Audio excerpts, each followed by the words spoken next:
शब्दयात्री सादर करत आहे एक अद्भुत कहाणी.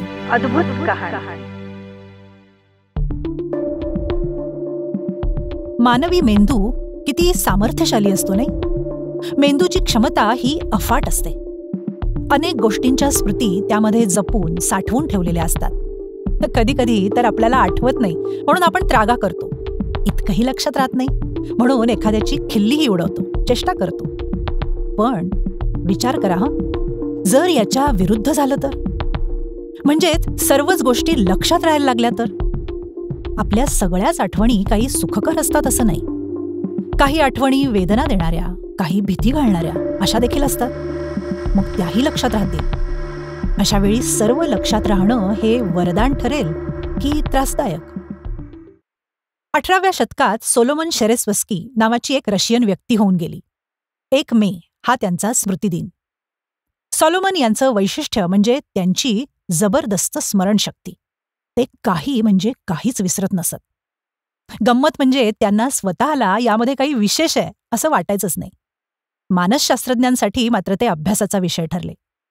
मॉस्कोमधल्या एका वृत्तपत्रात ते बातमीदार म्हणून काम करायचे. त्यावेळी साधारण ते 20 वर्षांचे होते. रोज सकाळी कार्यालयामध्ये बातम्यांविषयी बैठक असायची. प्रत्येकजण आपापली टिपणं काढायचा. पण सॉलोमन काहीच लिहून घेत नाही हे बैठकीच्या दरम्यान संपादकांच्या लक्षात आलं. तसं त्यांनी सॉलोमनला जाब विचारला की तू काहीच कसं लिहून घेत नाहीस? त्यावर माझ्या सगळं लक्षात राहतं असं उत्तर सॉलोमननी दिलं. आणि बैठकीत बोललेला शब्दनशब्द त्यांनी जसाच्या तसा बोलून दाखवला. संपादकाला हे आश्चर्यजनक आणि अविश्वसनीय वाटलं. म्हणून त्यांनी त्यांची परीक्षा घ्यायचं ठरवलं. त्यांना वेगवेगळ्या गोष्टी विचारल्या. वर्तमानपत्रातले परिच्छेद वाचून ते म्हणून दाखवायला सांगितलं. गंमत म्हणजे सॉलोमन या सगळ्या परीक्षेत उत्तीर्ण झाले. आणि मग तर संपादकांची खात्रीच पटली. त्यांच्या या विशेष स्मरणशक्तीचं कौतुक वाटलं त्यांना. सॉलोमनला मात्र वाटायचं की सगळेच जण असं करतात, त्यात काय विशेष? संपादकाने मात्र हा गुण हेरला आणि मानसशास्त्राचे अभ्यासक अलेक्झांडर ल्युरिया यांच्याकडे सॉलोमनला पाठवलं. अलेक्झांडर ल्युरिया हे न्यूरोसायकॉलॉजिस्ट होते. पुढे जवळजवळ 30 वर्ष त्यांनी सॉलोमनच्या या दैवी देणगीचा अभ्यास केला. अभ्यास करत असताना सॉलोमन यांना सर्व प्रसंग, त्यावेळची परिस्थिती, पेहराव, रंग सगळं लक्षात राहत असे. तसंच गणिती सूत्र, कूटप्रश्न, त्यांना न येणाऱ्या भाषेतलं लिखाण, गाणी हे देखील जसंच्या तसं लक्षात राहत आणि अवघ्या काही मिनिटात ते सर्व सांगूही शकत असं लुरिया यांना आढळून आलं. या सगळ्यावरचा अभ्यास आणि आलेल्या अनुभवावर लुरिया यांनी द माइंड ऑफ निमोनिस्ट हे पुस्तक लिहिलं. त्यांच्या अभ्यासाच्या आधारे त्यांनी सॉलोमनमध्ये सिनस्थेशियाचं निदान केलं, ज्यामध्ये जेव्हा फक्त एक इंद्रिय सक्रिय होण्याचं कारण असतं तेव्हा ते 2 किंवा अधिक संवेदना सक्रिय करतं. त्या इंद्रियांच्या उत्तेजनेमुळे एकमेकांमध्ये प्रतिक्रिया निर्माण होते. म्हणजेच जर सॉलोमनने एखादा संगीत स्वर ऐकला तर त्याला लगेच रंग दिसेल. स्पर्शाने चवीची संवेदना निर्माण होईल, असंच काहीसं. प्रत्येक इंद्रियासाठी त्याच्या सिनेस्थेशियाने निर्माण केलेल्या प्रतिमा त्याला लक्षात ठेवायला मदत करतात. उदाहरणार्थ, निमोनिस्ट व्यक्ती ही संख्यांबद्दल विचार करताना अंकांशी शारीरिक साम्य असलेल्या प्रतिमा तयार करते. काही गोष्टी आपण जाणीवपूर्वक विसरण्याचा प्रयत्न करतो. पण सॉलोमनसाठी मात्र हे आव्हानात्मक होतं, सहज सोपं नव्हतं.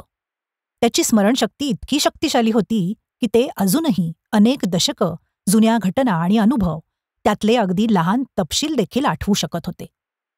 स्वतःच्या या क्षमतेचा शोध घेतल्यानंतर सॉलोमन यांनी काही त्रासदायक आठवणी विसरण्यासाठी कागदावर लिहून काढल्या आणि ते कागद जाळले. म्हणजे किमान आता तरी त्या गोष्टी विस्मृतीत जातील अशी त्यांची अपेक्षा होती. पण दुर्दैवानं तसं झालं नाही. लौकिकदृष्ट्या त्यांची बुद्धिमत्ता सर्वसामान्यच होती. पण सर्वच गोष्टी इतक्या लक्षात राहणं हे मात्र असामान्य होतं. पाठांतराच्या बाबतीत तर त्यांनी प्रथम क्रमांकच मिळवला असता. असं जरी असलं तरी त्यांना वाचण्यात आणि चेहरे ओळखण्यात अडचणी येत असत. एखाद्याच्या बोलण्याच्या लकबीमुळे त्रासही होत असे. हे कदाचित त्या व्यक्तीच्या बोलण्याच्या पद्धतीमुळे एखादी त्रासदायक आठवण उफाळून वर येत असल्यामुळे होत असावं.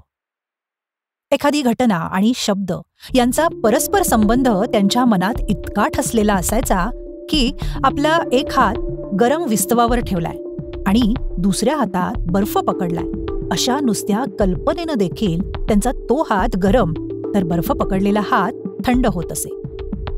त्यांच्या या अशा प्रयोगांची नोंद देखील केली गेली. तज्ज्ञांच्या मते त्यांच्या स्मृतीचं रहस्य त्यांच्या कल्पनाशक्तीत होतं. कोणतेही क्लिष्ट शब्द, कोडी, समीकरणं, गणितं वाचल्या किंवा ऐकल्यानंतर त्यांची कल्पनाशक्ती जागृत होत असे आणि वेगवेगळी रूपं, प्रसंग यांच्या माध्यमातून त्या गोष्टी स्मृतीत नोंदवल्या जात. याचा त्यांना जसा फायदा झाला तसा मानसिक पातळीवर तोटाही झाला. संशोधकांना मात्र नवीन क्षेत्र खुलं झालं. मेंदूच्या काही गोष्टी उलगडण्यासाठी मदत झाली. अनेक शास्त्रीय प्रयोगांमध्ये असं दिसून आलंय की मनुष्य त्याच्या मेंदूचा पूर्ण वापर करत नाही. कितीतरी गोष्टी मनाच्या कोपऱ्यात आयुष्यभर साठून राहतात, तर काही गोष्टी डिलीट कळ दाबल्याप्रमाणे संपूर्ण विस्मरणात जातात. मेंदूतल्या रासायनिक बदलांमुळे वयोमानानुसार विस्मृतीचे आजारही जडतात. खरंच विचार केला की बालपणापासून पुढच्या सर्वच आठवणी साठत राहिल्या आणि आठवत राहिल्या तर फॉरगेट अँड फॉरगिव्ह करू शकलो नाही तर. त्यामुळे लक्षात ठेवणं जितकं फायदेशीर तितकंच काही गोष्टी विसरून जाणं हेही हितकारक आणि श्रेयस्करच ठरतं, नाही का? काय आठवायचं हे माणूस विसरतो आणि जे विसरायला हवं तेच आठवत बसतो. त्यामुळे जे विसरायला हवं ते विसरता येणं ही क्षमता वापरलीच पाहिजे. विस्मरणात खरोखर जग जगतं हे खरंच आहे.